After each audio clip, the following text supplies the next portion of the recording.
He simply walked up to an ATM to withdraw some money, but it was completely covered in ants.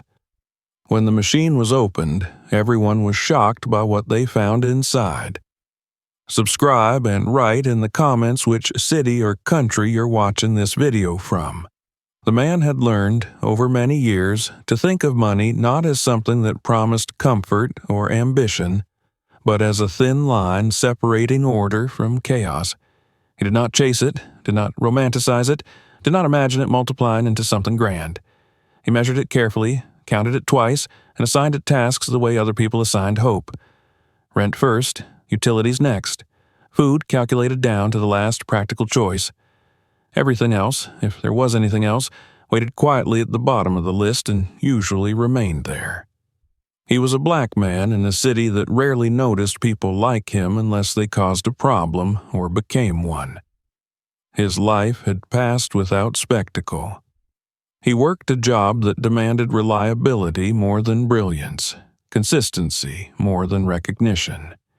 Each day followed the next with only minor variations, and he accepted that rhythm because it was predictable, and predictability was a form of safety. He had long ago stopped expecting sudden turns in fortune. He believed instead in managing what already existed. That evening, winter had tightened its grip on the city. The cold was not dramatic, not theatrical, but thorough. It slipped into seams and corners, settled into metal and concrete, and stayed there. Snow had fallen earlier in the day, not enough to beautify anything, only enough to dull edges and muffle sound. The sidewalks were stiff with ice residue, the street lights cast pale reflections on the ground, and the air carried the dry, brittle smell that came only when the temperature had remained below freezing long enough to erase moisture from memory. He stepped out of his apartment with his collar raised and his hands already deep in his pockets. The amount he needed to withdraw was small, specific, and unavoidable. A bill was due in the morning, one that could not be postponed without consequence. The timing irritated him, but irritation did not change facts. He had waited until evening because the day had been long and because the bank during daylight hours meant lines, questions, and the subtle exhaustion of being seen and assessed. At night, the machines were silent, impartial, and quick. The bank branch stood 2 blocks away, a low concrete building that looked identical to dozens of others scattered throughout the city. Its windows were dark, its interior locked down, its presence reduced to the single illuminated ATM embedded in the outer wall. That machine had served him dozens of times without incident. He trusted it in the way people trusted things that had never given them a reason not to. As he approached, he noticed movement where movement should not have been. At first, his mind rejected it. The cold alone made the idea unreasonable. His eyes adjusted, focusing more carefully, and what he saw caused him to slow his pace without fully understanding why. The ATM was covered. Not splashed, not smeared, but covered in a way that suggested intention. The screen, the keypad, the card slot, the area around the cash dispenser, all of it crawled with small, dark shapes. They moved constantly, flowing over one another, disappearing into seams and reappearing along edges. Even from several steps away, the density of them was unmistakable. Ants. The word formed in his mind and immediately collided with the temperature. Ants did not exist like this in winter. They did not move with purpose across exposed metal while snow lingered on the ground and frost bit at the air. They hid. They waited. They did not gather. He stopped completely, standing just outside the glow of the ATM's light. His breath fogged in front of his face as he stared. The longer he looked, the more wrong it became. There were too many of them. They were too active. They were not scattered or frantic, but organized, moving in overlapping paths that converged on specific areas of the machine. For a brief moment, he wondered if exhaustion had finally begun to interfere with his perception. Long hours and constant vigilance could do that, he knew. They could create details where none existed. He blinked slowly, deliberately, then looked again. Nothing changed. The ants continued their steady motion, indifferent to his presence, indifferent to the cold, indifferent to reason. They moved across the metal surface as if it were warm ground in summer, as if the machine were not an object but a place. He took one cautious step closer. The light revealed more detail, more certainty. They coated the ATM in layers, crawling over the embossed instructions, filling the grooves between buttons, slipping into the narrow slit where cards were inserted. The sight triggered an instinctive discomfort deep in his chest, something primitive and immediate.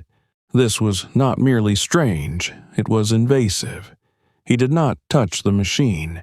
He did not attempt to brush them away or test whether they would scatter. His body made the decision for him before his thoughts could catch up. He stepped back instead, shaking his head slightly, as if that small motion might reorder reality into something sensible. There were explanations, he told himself. Someone could have spilled something sweet. A nearby trash bin might have attracted them. The building could have a problem unrelated to the ATM itself. Cities were messy, and machines existed within that mess. It did not need to mean anything more than inconvenience. But even as he listed these possibilities, they failed to settle him. None accounted for the season, none explained the focus. The ants ignored the sidewalk, the base of the wall, the door to the bank. Everything about their movement pointed inward toward the machine.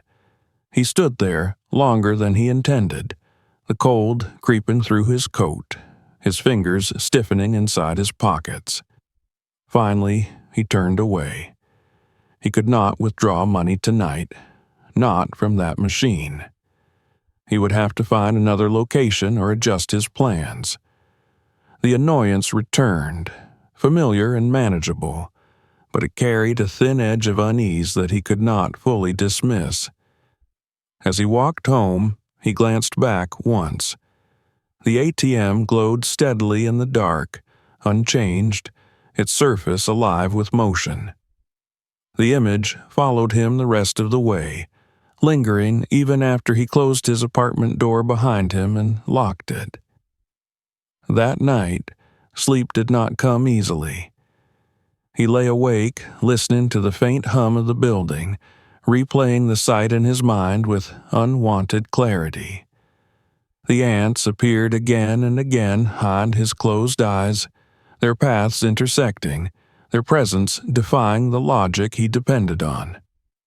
Eventually, exhaustion won, but even then his rest was shallow, fragmented by half-formed dreams of movement where there should have been stillness. Morning arrived gray and cold. The bill remained due. Practicality reasserted itself. Whatever had happened the night before, he told himself, would likely be gone by daylight. Someone would have cleaned it. Cold would have done its work. Machines did not attract ants in winter, and cities corrected their small abnormalities quickly, often without anyone noticing. By late afternoon, he found himself walking back toward the bank again. The sky had darkened early, as it did in winter, and the temperature had not risen enough to soften anything. His steps slowed as he approached, not from fear, but from an unspoken reluctance to confirm what he already suspected. The ATM was still covered. If anything, there were more ants now. The mass of them seemed thicker, their movement more pronounced, as if time had not diminished them but invited reinforcements. They traced the same paths, converging on the same points, flowing into the same narrow openings. He stopped at the same distance as before, his stomach tightening. This was no longer a momentary inconvenience. This was persistence. A few people passed nearby, their attention fixed on their phones or the ground ahead. None of them stopped. None reacted. The world continued as if nothing unusual were happening, and that fact unsettled him more than the ants themselves. He stood there, a quiet figure in the cold, staring at a machine overtaken by life where life should not have been. He did not know it yet, but this moment marked the beginning of something that would move far beyond his need for cash, beyond the bank, beyond the street itself. For now, he only knew that the ordinary rules he relied on had failed, and that the machine he trusted had become something else entirely. He turned away once more, carrying with him the certainty that whatever was happening had not finished revealing itself. The certainty that something was wrong did not announce itself loudly. It settled instead, quietly, in the space between thought and instinct, where explanations were usually assembled and then dismissed. After leaving the bank for the second time, the man carried that certainty with him through the evening, through dinner eaten without appetite, through the slow hours that followed. He did not speak about what he had seen, not because he feared disbelief, but because saying it aloud would require him to give it shape and meaning. As long as it remained unspoken, it could still be treated as an anomaly rather than the beginning of a pattern. Sleep came later than usual. When it did, it was shallow and uneasy, filled with images that repeated themselves without variation. The glowing rectangle of the ATM appeared again and again, its surface alive with motion. The ants did not behave like creatures in a dream, shifting or distorting. They moved exactly as they had in reality, methodical, concentrated, indifferent. When he woke, the impression lingered with unsettling clarity, as though his mind had been rehearsing something it would need later. Morning brought no relief. The city looked as it always did in winter, functional and restrained. People moved quickly, conserving warmth and attention. Nothing in the daylight suggested that the previous night had been anything other than ordinary. The bill remained unpaid, his options narrowed with each hour. By the time late afternoon arrived, the decision to return to the bank had already been made, though he would not have described it as a choice. It felt closer to obligation, to the gravity that pulled him back towards something unresolved. He told himself that he would not linger, that he would simply confirm whether the situation had changed, and then move on to find another ATM if necessary. As he walked, the cold pressed harder than it had the day before. The temperature had dropped just enough to make breathing sting. Snow that had softened slightly during daylight hours had refrozen into a slick, unyielding surface. The city had retreated inward, lights glowing behind windows, the street quieter than usual. When the bank came into view, his pace slowed without conscious intent. The light from the ATM reached out into the dusk, and before he was close enough to see a detail, he already knew what awaited him. The anticipation was not dramatic. It was heavy, weighted by the expectation that confirmation would bring consequences he did not yet understand. The ants were still there. They covered the machine in the same dense, restless mass, crawling over one another, disappearing into seams and emerging again. The cold had not reduced their numbers or dulled their activity. If anything, they appeared more numerous, their movement more assertive. The sight struck him with a sharp, immediate clarity. This was not residual. This was not chance. He stood and watched longer this time. The discomfort he felt was tempered by a growing need to understand, or at least to observe. He noticed details he had missed before. The ants did not wander aimlessly. Their paths were repeated, reinforced by constant traffic. Certain areas of the ATM drew them more strongly than others. The card slot, the seam around the display, the narrow gap beneath the keypad where plastic met metal. They flowed toward these points with quiet insistence. A few ventured outward, testing the surrounding surface, but most remained anchored to the machine itself. The sidewalk around the ATM was nearly clear. The wall of the bank, though close, held little interest for them. Their focus was precise.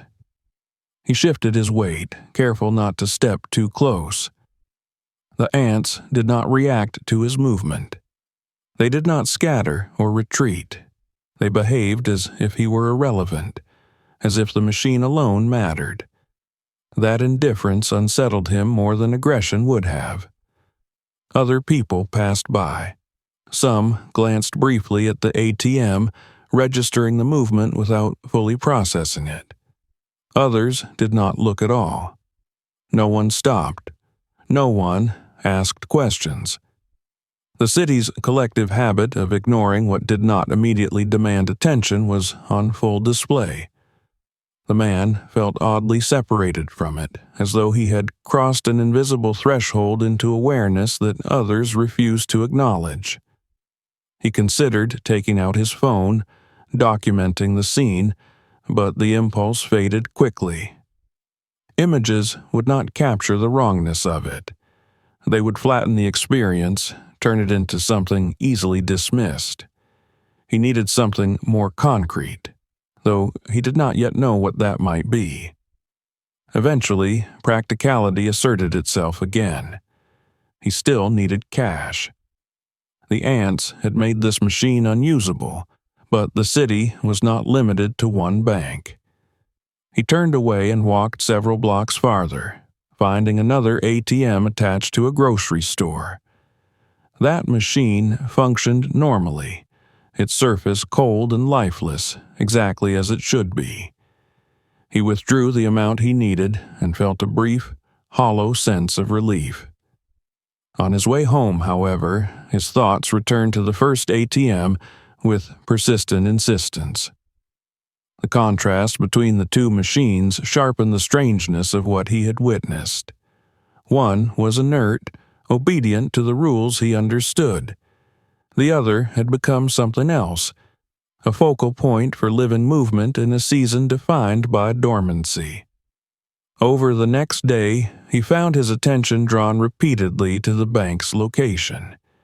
Each time he passed nearby, he slowed, glancing toward the ATM. Each time, the ants were there. The bank appeared to have taken notice at last. A temporary sign was posted, apologizing for inconvenience and stating that the machine was undergoing maintenance. The ants ignored the sign entirely. He watched as a worker arrived with cleaning equipment, spraying chemicals across the surface, wiping it down with brisk, practiced motions. For a brief moment, the machine looked normal again. The ants scattered, retreating into cracks in the sidewalk or disappearing beneath the wall. The worker left satisfied. Less than an hour later, the ants returned. They emerged from every direction, converging once more on the ATM with the same unwavering focus. The chemical smell did nothing to deter them. The cold did nothing to slow them. It was as if something inside the machine itself was calling them back. That realization settled heavily in the man's mind. The problem was not external. It was not spilled soda or discarded food. It was not the environment around the ATM. Whatever drew the ants was part of the machine. He found himself lingering longer each time he visited, watching the patterns of movement, noting how the ants behaved as the evening grew colder and the machine continued to operate. When someone attempted to use it before the bank fully shut it down, the screen's warmth seemed to intensify the activity. The ants clustered more tightly, their movement quickening in response. Without intending to, the man became a constant presence near the bank. He did not interfere. He did not speak to anyone. He observed. His face appeared again and again in the bank's exterior security footage, a silent witness returning at regular intervals. He was not aware of this at the time. He only knew that leaving the situation unobserved felt like abandoning something unfinished. As days passed, his initial unease evolved into a deeper, more troubling understanding. This was not a one-time malfunction. It was a condition. The ATM had become a point of attraction, a site where something unseen was actively interacting with the world. The ants were responding to a signal that persisted regardless of human intervention. The bank eventually took stronger measures. The machine was powered down. Its lights went dark. A barrier was placed around it to prevent use. Even then, the ants remained, crawling across the inactive surface, probing its seams as though expecting something to return. Standing across the street one evening, watching the darkened ATM continue to pulse with life, the man felt a shift within himself. What had begun as an inconvenience had transformed into a certainty that this situation would not resolve quietly. Something fundamental had gone wrong, and the ants were only the most visible symptom. He did not yet know how deeply this anomaly would reach, or how many systems it would expose. He only knew that the machine was no longer just a machine, and that his return to it, driven by necessity, had bound him to whatever came next. Once the bank finally disabled the ATM, the street around it began to change in subtle but unmistakable ways. What had once been a place of brief functional stops became a location people skirted instinctively, even if they could not articulate why. The barrier placed around the machine was temporary and light, more symbolic than effective, but it marked the spot as different. The glow was gone now. The screen remained dark. The familiar electronic hum had ceased, yet the absence of activity from the machine did nothing to restore a sense of normalcy. The ants remained. They did not disperse when the ATM powered down, nor did they lose interest when its warmth faded. They continued to gather on the cold surface, tracing the same invisible routes, pressing themselves into the same seams and openings as before. Their persistence redefined the situation. What had initially seemed like a reaction to heat or motion now appeared independent of both. The machine, even inert, still held whatever drew them. The man noticed the shift in atmosphere immediately. He came by in the early evening, as he had begun to do almost unconsciously, and found himself standing longer than usual across the street. Without the light of the ATM, the ants were harder to see from a distance, but up close their presence was undeniable. They formed dark, moving constellations against the pale casing, a living layer that refused to acknowledge the machine's shutdown. He realized then that the situation had moved beyond maintenance. This was no longer a technical inconvenience. It was a transformation. People who passed by now noticed it more often, if only briefly. A glance lingered, a step slowed. Some frowned, others shook their heads, but most continued on, choosing not to engage.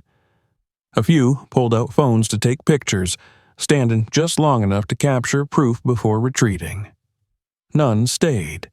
The man stayed. He could not have explained why, not even to himself. It was not curiosity in the conventional sense, nor was it fear. It was closer to responsibility, though he had not been assigned one. He had seen the beginning of this anomaly, and that fact alone tethered him to its progression. Over time, he began to recognize patterns not only in the ants, but in the human response as well. The ants behaved with consistency, reinforcing their paths, adjusting density as conditions changed, but never abandoning the machine. The people behaved with avoidance, treating the ATM as a minor inconvenience rather than an unresolved problem. Both responses followed instinct, and neither addressed the underlying cause. The bank escalated its response slowly. First came additional cleaning attempts, more aggressive chemicals applied by workers wearing gloves and masks. The ants scattered temporarily, retreating into cracks in the pavement, into the base of the wall, into places unseen. Within hours, sometimes less, they returned. The workers grew visibly unsettled, their efficiency giving way to caution. No one liked touching the machine anymore. Next came signage warning customers to use other locations. Then came tape sealing off the immediate area. The machine itself remained untouched, its casing intact, its internal systems silent. The ants treated these measures as irrelevant obstacles, crawling beneath tape, around barriers, reclaiming their territory with quiet determination. The man watched it all unfold. His presence had become habitual enough that some of the bank staff recognized him, though no one spoke to him. He did not ask questions. He did not offer explanations. He simply observed, absorbing details others overlooked. He noticed how the ants reacted to subtle environmental changes. When the sun struck the wall briefly in the afternoon, their movement intensified in certain areas. When snow fell and melted against the base of the building, they adjusted their routes but did not leave. When the wind picked up, they clustered tighter against the machine, as if shielding something. He began to understand that this was not random infestation. This was occupation. The ATM, stripped of its function, had become a focal point, a node where something unseen continued to assert itself. The ants behaved as if the machine were a resource worth defending, worth returning to despite repeated disruption. They were not confused. They were committed. That realization disturbed him more deeply than the sheer number of insects ever had. One evening, as he stood watching from his usual position, a maintenance truck pulled up beside the bank. This time, the crew did not bring cleaning supplies. They brought tools, heavy ones, the kind used for removal rather than repair. The man felt a tightening in his chest as the workers approached the ATM with deliberate caution. They wore thicker gloves now, heavier jackets, their movements slower, more measured. The ants crawled over their equipment without hesitation, indifferent to the human's presence. The barrier was removed. The casing was examined. One worker pressed gently against the machine's surface, then withdrew his hand as if surprised by the sensation. Another leaned closer, frowning. The man could not hear their words from where he stood, but he saw their expressions shift from mild annoyance to concern. When they attempted to tilt the machine forward, the resistance caught them off guard. It moved, but not easily. Something about its internal weight distribution seemed wrong, as if the balance had changed over time. As the ATM was slowly detached from its mounting, the ants reacted.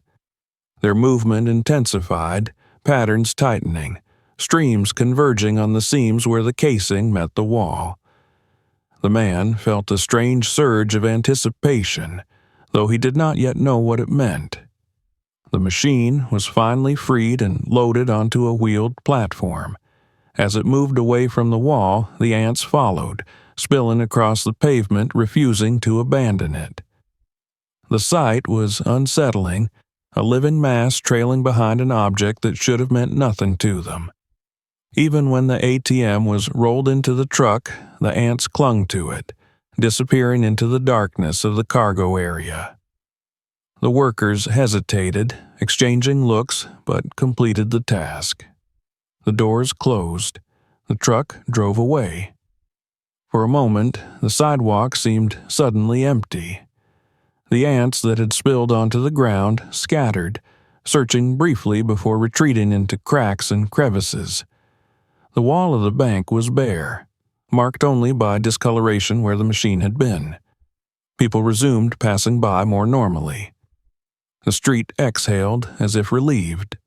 The man remained where he was, staring at the empty space. He felt no relief. Instead, a deeper unease settled in. The removal of the machine had not resolved anything. It had merely relocated the problem. He understood with growing certainty that whatever had drawn the ants had not been addressed. It had simply been taken elsewhere, carried intact into a space where fewer eyes would see it. As he turned to leave, the cold pressing harder against his face, he felt the weight of that knowledge follow him. The machine had been taken over long before anyone noticed, and now, wherever it was headed, the consequences would continue to unfold, unseen, until something forced them into view again. He did not yet know that the next stage of the story would not happen on the street, but behind closed doors, under bright lights, where the machine would finally be opened and examined. But even now, as he walked away from the empty wall, he sensed that the silence was temporary, and that what lay inside the machine was waiting to be revealed. The place where the machine was taken did not resemble the street it had left behind. There were no passers-by, no dim glow from a screen reflecting off wet pavement, no casual indifference to soften what was about to happen. The facility sat on the edge of an industrial district where buildings were designed for function alone. Concrete walls absorbed sound. Fluorescent lights erased shadow. Everything inside existed to be inspected, measured, classified. The ATM arrived late in the evening, unloaded with the same careful hesitation that had marked its removal. The ants were still there. They clung to the casing as if the journey had changed nothing, their movement uninterrupted by distance or confinement. Even as the machine was wheeled into the inspection bay, they traced their familiar paths, slipping into seams, emerging again along the edges. The technicians paused more than once, watching them. No one spoke at first.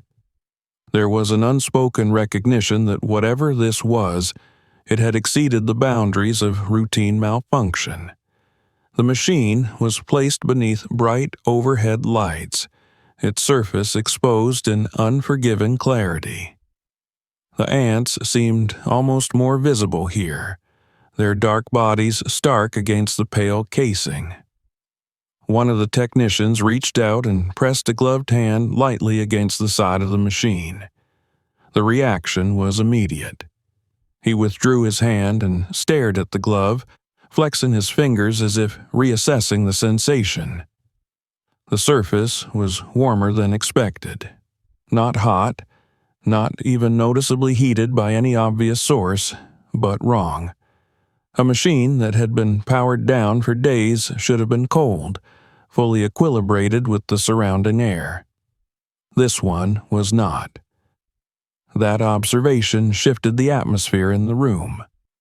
The technicians exchanged looks, their movements growing more deliberate. Tools were gathered. Documentation began. The machine was photographed from every angle. The ants captured in frame as evidence rather than nuisance. As the casing screws were loosened, the ants reacted again. Their movement intensified, streams converging toward the seams being disturbed. They did not scatter in panic.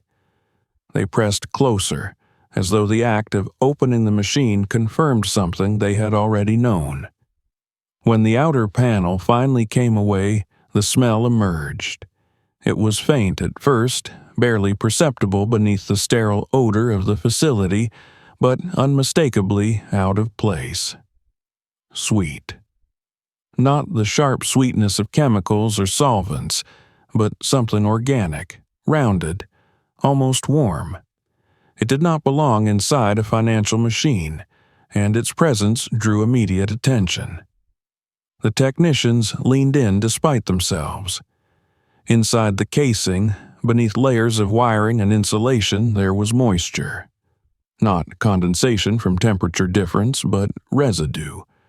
A thin, glossy film coated certain internal surfaces, catching the light in a way that suggested viscosity rather than water. The ants surged inward. They poured into the exposed interior with sudden urgency, following channels invisible to human eyes. Their behavior, which had seemed merely persistent before, now appeared purposeful. They moved directly toward specific components, clustering along plastic housings and cable sheaths, ignoring metal entirely. The technicians stepped back, startled by the shift. The machine was no longer simply infested. It was active. Careful containment measures were put in place. The ants were gently displaced where possible, their paths interrupted but not erased. Each attempt to clear a section revealed more residue, more evidence that something inside the ATM had been slowly changing long before anyone noticed. As layers were peeled back, the structure of the machine began to tell a story. The plastic components that formed its internal insulation were subtly altered. They were softer than specification allowed, their surfaces marred by microfractures that radiated outward like stress lines. When pressure was applied, they yielded slightly, releasing more of the faintly sweet scent. Samples were taken, sealed, labeled. Under magnification, the material revealed its compromise. The plastic was not pure.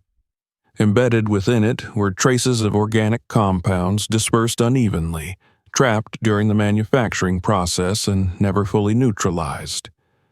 The realization settled slowly, heavily. This was not contamination that had entered the machine after installation. This was not vandalism or accident. The flaw was foundational. The ants, it became clear, had not invaded the machine. They had discovered it. As the inspection continued, the source of the warmth was identified. The organic material within the plastic responded to even minimal operational heat, altering its structure at a microscopic level. Over time, friction and ambient warmth had caused it to migrate, to move through the plastic's porous weaknesses. It did not flow freely, but it did not remain still either. It seeped.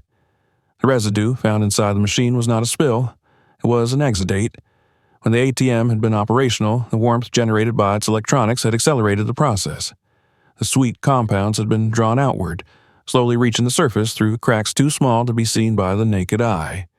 The machine had, quite literally, been sweating. Outside, on the street, that invisible signal had been enough. The ants' presence was no longer mysterious. Their persistence was no longer surprising. They had responded to a consistent, localized source of organic scent in an environment otherwise stripped of such cues by winter. To them, the machine had represented abundance, stability, a viable resource worth returning to again and again. Inside the facility, the implications expanded rapidly. This ATM was not unique in its design. It was part of a production run, manufactured using materials sourced through a recycling program intended to reduce costs and environmental impact. The plastic components had been produced from reclaimed material, processed, blended, and molded to specification. Somewhere in that chain, organic residues had survived. The technicians documented everything with growing urgency. Reports were drafted, preliminary alerts sent. The ants were no longer the focus. They had become evidence. As the machine was fully opened, its internal state confirmed what the initial findings suggested.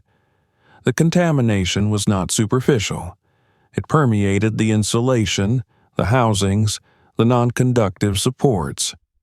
Over time, it had compromised not only the structural integrity of the components, but their electrical isolation as well. The sweetness that had drawn the ants was only the most visible symptom.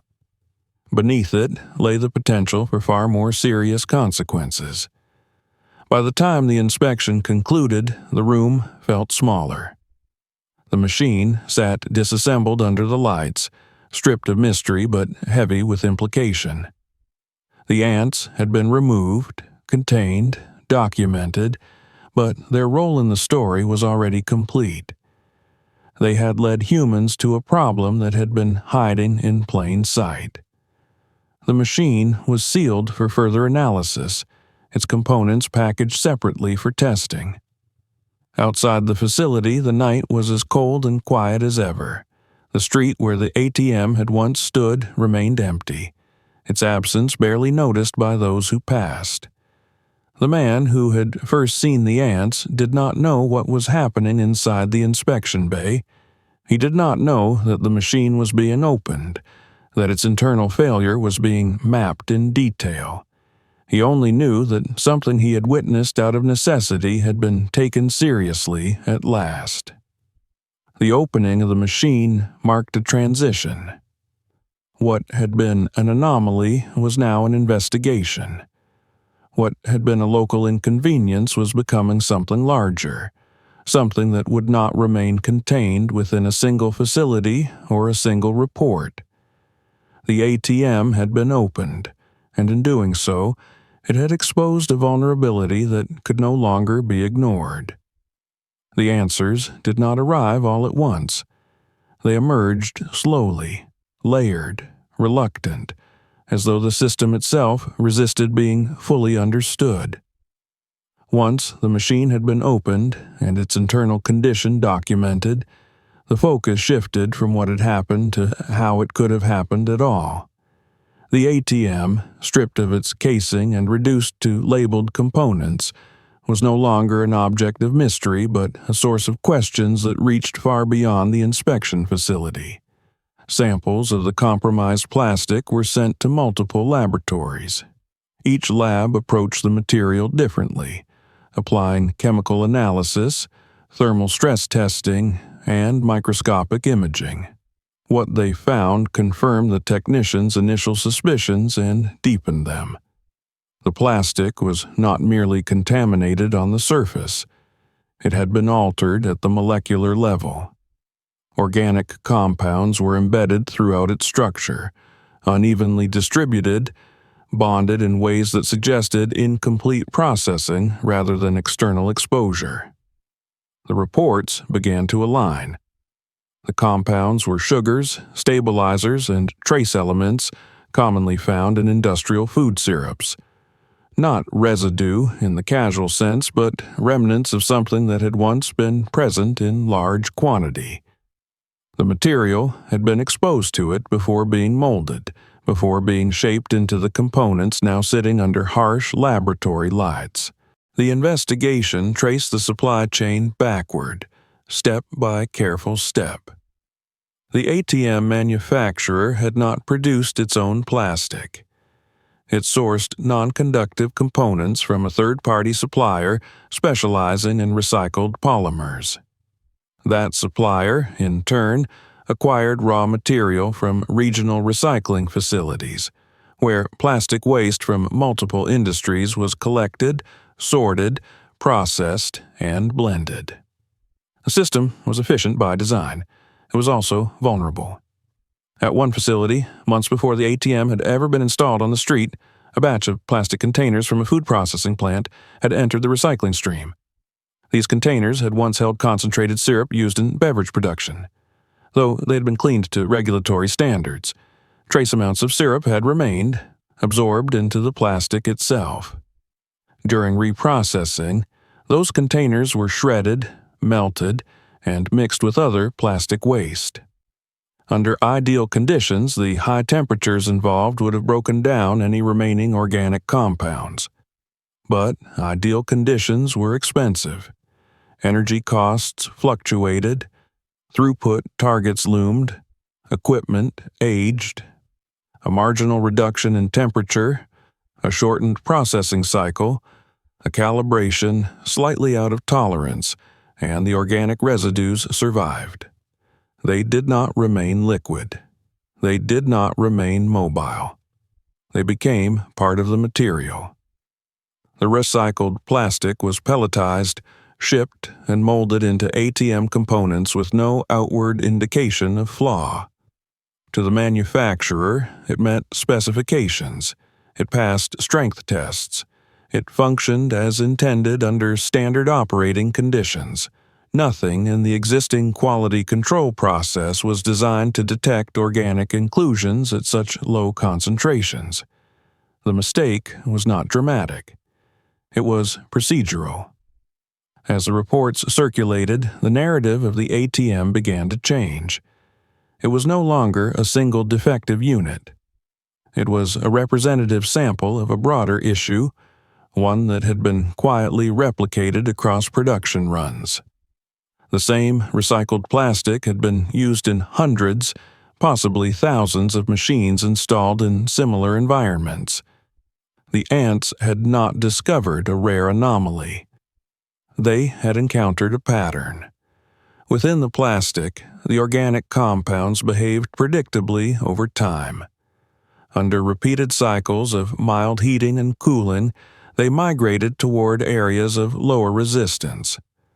Microfractures formed where the plastic flexed or aged. Through those pathways, the compounds reached the surface, emerging as a thin, nearly invisible film. To humans, it was negligible. To ants, it was unmistakable. The sweetness was not strong. It did not announce itself. It lingered. As engineers reviewed the data, and they began to recognize the secondary effects that had gone unnoticed. The presence of organic material altered the electrical insulation properties of the plastic. Moisture retention increased slightly, but consistently. Over years of operation, this could reduce the effective separation between conductive elements. The risk was not immediate failure, but gradual degradation. The ATM on the street had been close to that threshold. The ants' attraction had drawn attention before more serious consequences could manifest. In another environment, without visible indicators, the same flaw might have remained hidden until a short circuit, a fire, or a data breach forced discovery under far worse circumstances. As the investigation expanded, the man who had first noticed the ants appeared again, indirectly, in the documentation. Security footage confirmed his repeated presence. Incident reports referenced an initial observation by a customer. His name was included, noted without emphasis, a factual detail rather than a headline. He did not know this yet. He continued his routine, returning to normal banking locations, moving through the city with the same measured attention he had always practiced. But something in him had shifted. He found himself paying closer attention to small inconsistencies, to patterns others overlooked. Once noticed, it was difficult to return fully to unseeing. The findings reached regulatory agencies, manufacturers, and industry groups almost simultaneously. What began as a localized anomaly became a case study in systemic oversight. The drive toward sustainability and cost reduction had outpaced the mechanisms designed to ensure long-term safety. No single decision had caused the problem. It had emerged from alignment, from cumulative compromise. Meetings were held, models were revised, risk assessments were updated. The language used in reports grew more cautious, more deliberate. The ants were mentioned only briefly as an external indicator. The focus remained on materials science, on process control, on standards that would need to change. Yet, beneath all of it lay a quieter truth. The system had been blind to its own vulnerability until a biological response revealed it. A living organism had detected what sensors and inspections had not. By the time the origin of the mistake was fully understood, the scope of its implications had become impossible to contain. The ATM that had once stood unnoticed on a winter street had become a reference point, a marker for a failure that extended far beyond a single machine. The next question was no longer how the mistake had happened, but how much time had passed before it was noticed, and what else might already be compromised as a result.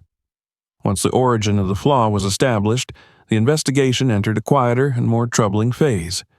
The urgency that had driven the initial disassembly and analysis gave way to a slower, more meticulous reckoning.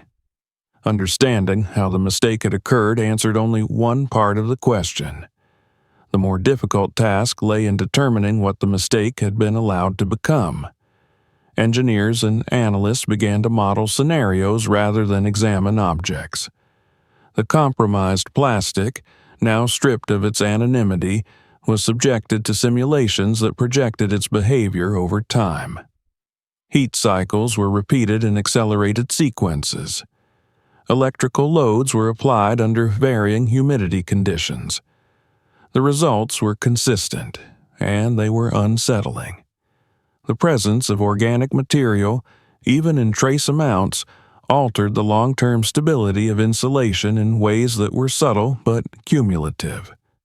No single test produced catastrophic failure. Instead, each revealed incremental loss of resistance, slight increases in moisture absorption, minute shifts in thermal response. Individually, these changes were within tolerances. Together, over years of operation, they converged toward risk. The ATM from the street had not failed electrically. It had not sparked or overheated. It had not corrupted data or shut down unexpectedly. It had simply begun to signal its internal condition through a channel no one had thought to monitor. The ants had responded to chemistry. The system had responded to numbers. That discrepancy haunted the review process. As more data came in, the scope widened. The same recycled polymer blend had been used not only in ATMs, but in other electronic enclosures designed under similar assumptions of inertness. Kiosks, payment terminals, access control panels. Anywhere insulation was expected to remain passive over long periods, the same vulnerability could exist. The danger lay not in immediate malfunction, but in delayed consequence. Electrical systems relied on margins of safety that eroded quietly. Moisture trapped within altered plastic did not announce itself. It condensed, migrated, accumulated. Over time, it could bridge gaps that had once been sufficient. The difference between safe operation and failure narrowed until it depended on conditions that could not be easily predicted. A power surge, an unusually warm day, a fault elsewhere in the system. In controlled environments, these factors were mitigated.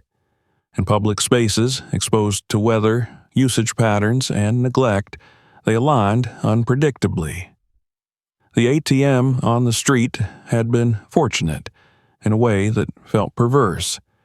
Its flaw had manifested as sweetness rather than flame.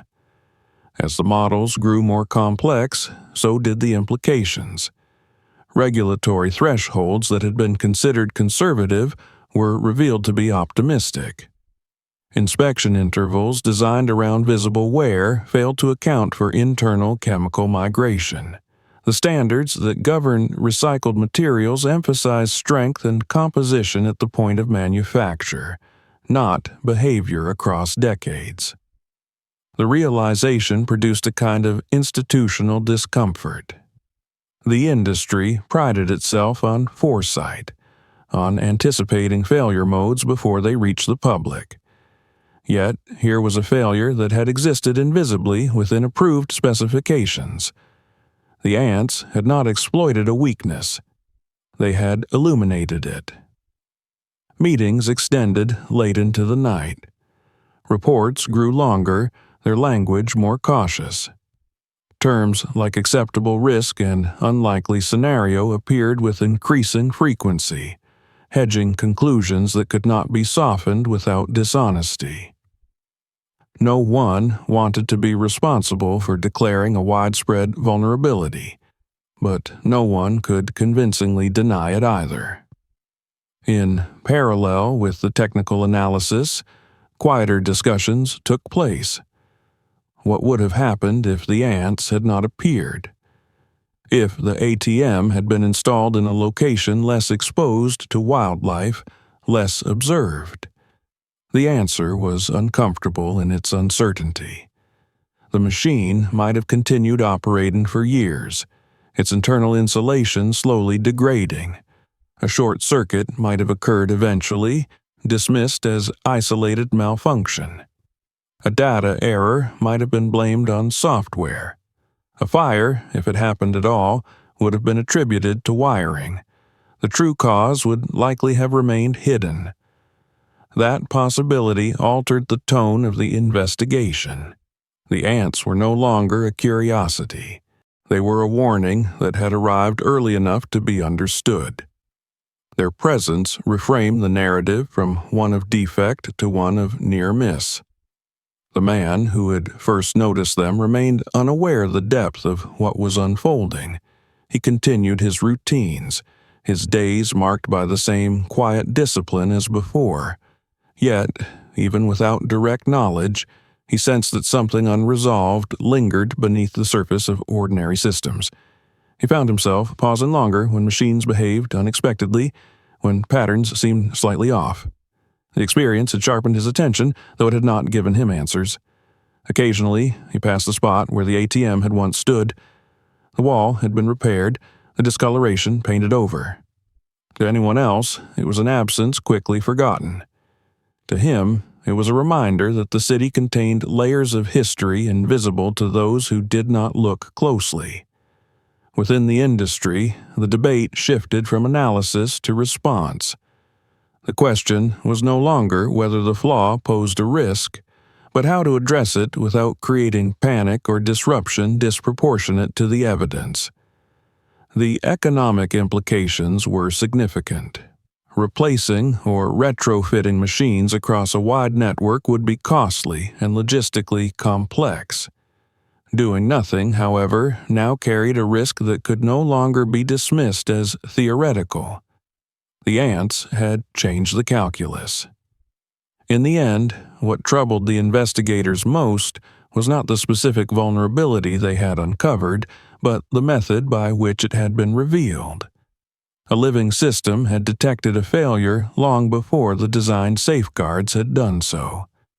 The instruments had been precise, the models sophisticated, the standards carefully written. Yet none of them had been sensitive to what mattered first. The flaw had announced itself through behavior rather than breakdown. As reports were finalized and recommendations drafted, a consensus began to form. The incident was not merely about recycled plastic or organic contamination. It was about assumptions embedded so deeply within systems that they became invisible. The assumption that materials labeled inert would remain so. The assumption that failure would announce itself dramatically. The assumption that oversight could be fully mechanized. Those assumptions no longer held. The next phase would require action rather than analysis. Decisions that would ripple outward into manufacturing lines, regulatory frameworks, and public trust. The risk that had nearly gone unnoticed now demanded acknowledgement. The question was no longer what could have happened if the ants had not appeared. It was what would happen next now that they had. The decision, when it finally came, did not arrive as a single announcement or dramatic gesture. It emerged through a series of measured actions that, taken together, signaled a shift the industry could not reverse. What had begun as internal concern hardened into coordinated response. Quiet alerts were sent first, framed as precautionary reviews rather than warnings. Manufacturers were asked to identify production runs that matched the material profile of the compromised ATM. Regulators requested documentation that had once been routine and now felt exposed. The reviews uncovered what many had already begun to suspect. The recycled polymer blend traced from the original machine appeared again and again across installation records. Different cities, different climates, different usage patterns. The same underlying assumption repeated with minor variations. The flaw did not announce itself loudly anywhere else, but that absence no longer felt reassuring. It felt temporary. Inspection teams were dispatched with revised protocols. They were instructed not to look for ants, not to wait for visible signs of infestation, but to measure subtler indicators, thermal inconsistencies, microfractures, changes in insulation resistance that would previously have been dismissed as noise. In some machines, the findings mirrored the original case closely. In others, they appeared only as faint trends, early enough to be corrected but undeniable in their direction. As the data accumulated, it became impossible to frame the issue as isolated. The language used in internal memos shifted. Words like anomaly and exception gave way to pattern and exposure. Risk assessments were rewritten. Scenarios once categorized as improbable were reclassified as plausible under specific conditions. Each adjustment carried weight, not just technical but financial. Banks faced a difficult calculus. ATMs were not optional infrastructure. They were points of access, symbols of reliability, expected to function regardless of weather or circumstance. Temporarily disabling them created public frustration. Permanently replacing them demanded resources that had not been allocated. Yet, continuing operation without intervention now carried a documented risk. The response unfolded unevenly. Some institutions acted quickly, announcing inspections and temporary shutdowns framed as upgrades. Others hesitated, weighing cost against probability, hoping their machines would not be among those affected. In a few cities, clusters of ATMs were taken offline simultaneously, their absence suddenly visible. Lines formed at remaining machines. Complaints surfaced. News outlets began asking questions. The story entered public awareness not through technical detail, but through inconvenience. People noticed that familiar machines were unavailable. They noticed signs, site and maintenance, and safety reviews. They noticed the sudden fragility of systems they had never considered before. The explanation followed slowly, filtered through press releases that emphasized precaution rather than danger. When the ants were mentioned, they were treated as a footnote, an oddity, a catalyst. The narrative focused instead on material science, on sustainability efforts that had advanced faster than oversight mechanisms. The public response was mixed. Some praised the commitment to safety. Others questioned why the issue had not been detected sooner. Trust wavered, not dramatically, but perceptibly. Behind the scenes, regulatory bodies moved with greater urgency. Standards governing recycled materials were revised, expanded to include long-term chemical behavior rather than initial composition alone. New testing requirements were proposed, then mandated. Manufacturers were instructed to certify not only what their materials were, but how they would change. The recall, when it came, was unavoidable. It was not universal.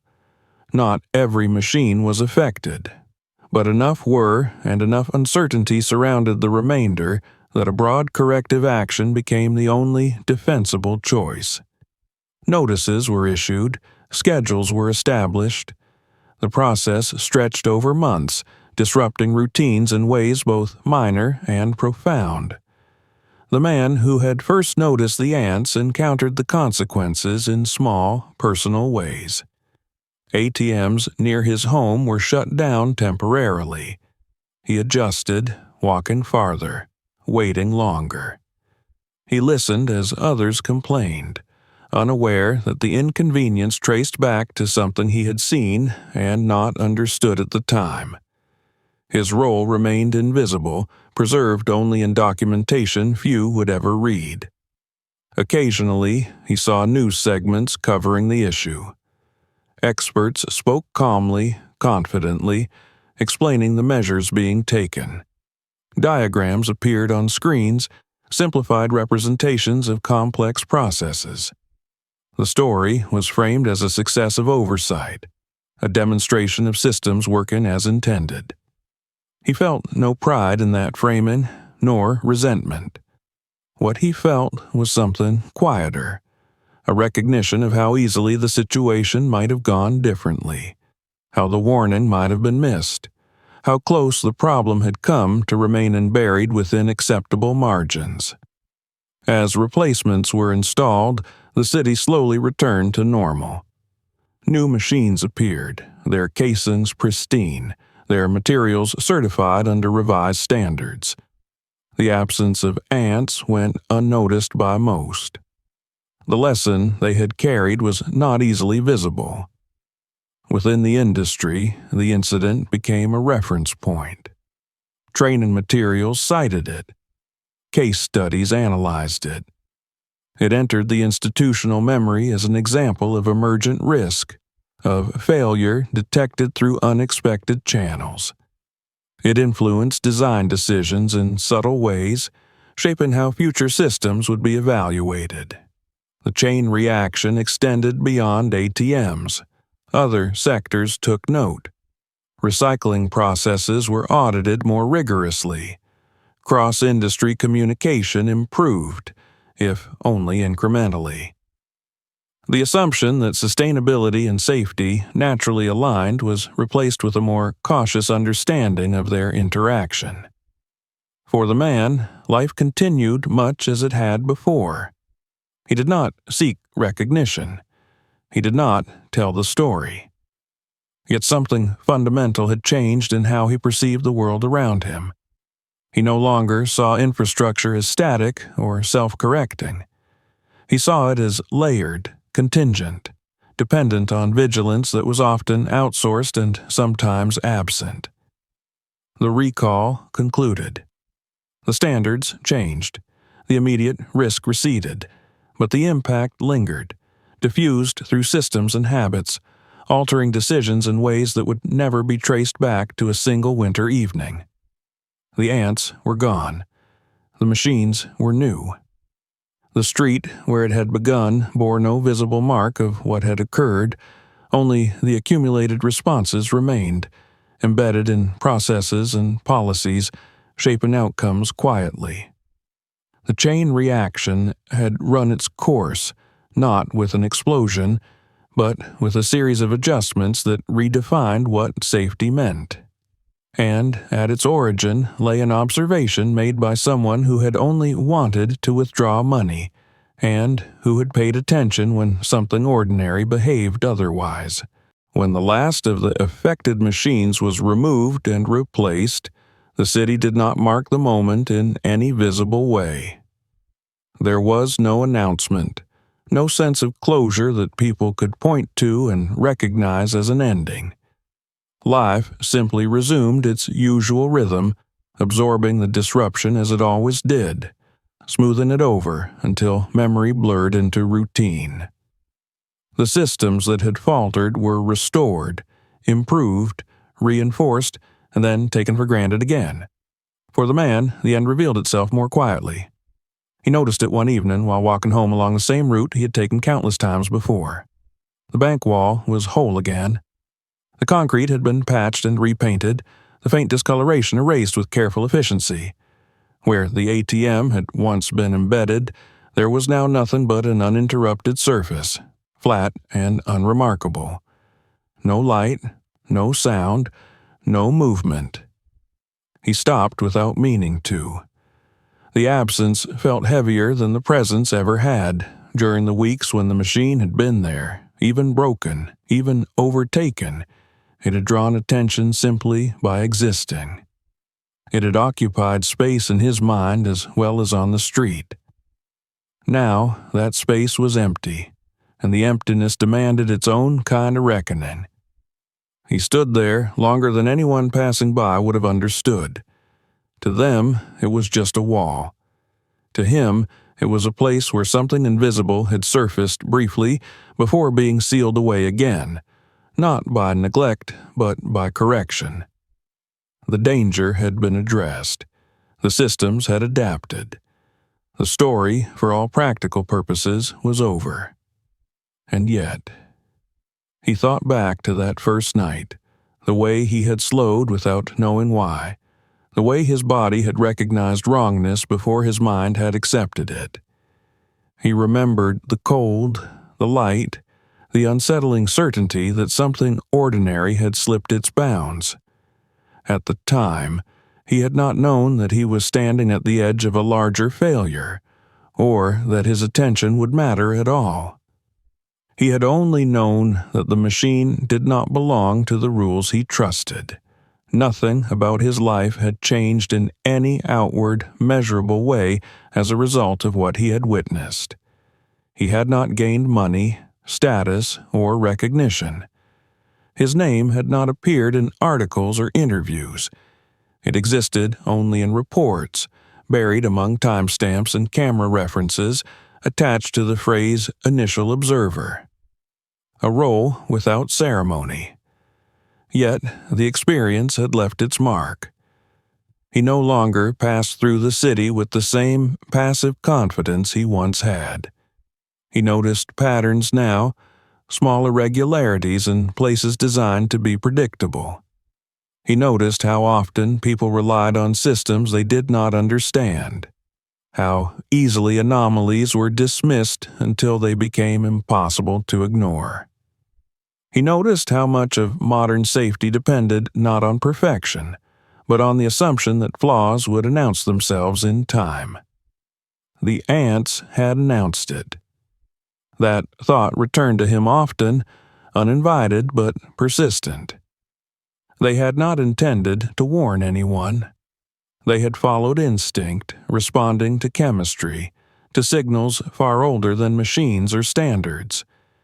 In doing so, they had revealed a weakness that had slipped past every formal safeguard.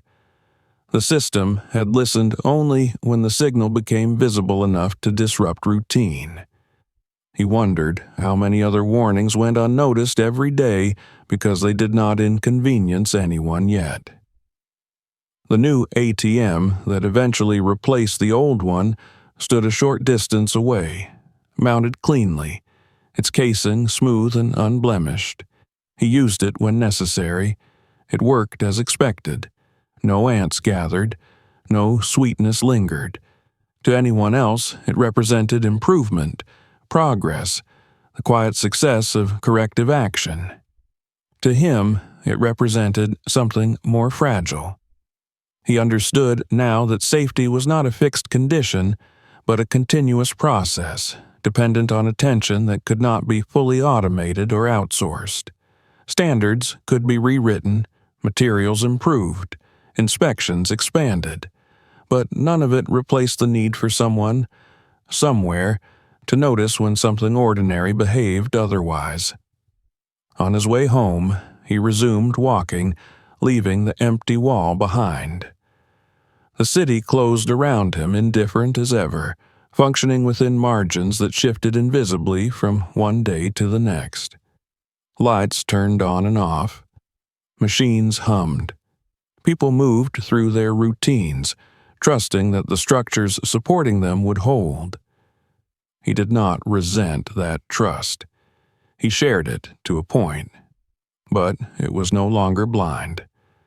The story of the ants and the ATM would fade into institutional memory, referenced occasionally, then less often, until it became a footnote in training manuals and risk assessments. New problems would arise. New assumptions would be tested. The system would continue its slow, imperfect adaptation. For him, the lesson remained personal and intact. Sometimes, the most important warnings did not come in the form of alarms or failures or dramatic collapse. Sometimes they arrived quietly, crawling across a surface no one expected to look at closely. Sometimes they appeared to the people who were simply present, simply paying attention, simply trying to get through their day. He walked on, hands in his pockets, breath visible in the cold air, carrying with him the knowledge that the world's most significant changes often began in places that, once repaired, left no trace at all. If this story made you stop and think, don't let it end here. Subscribe to the channel so you don't miss the next story, the ones that reveal what hides beneath the ordinary. Watch our other videos to see how small details uncover much bigger truths. And share this video with someone who would never expect a simple moment to change everything.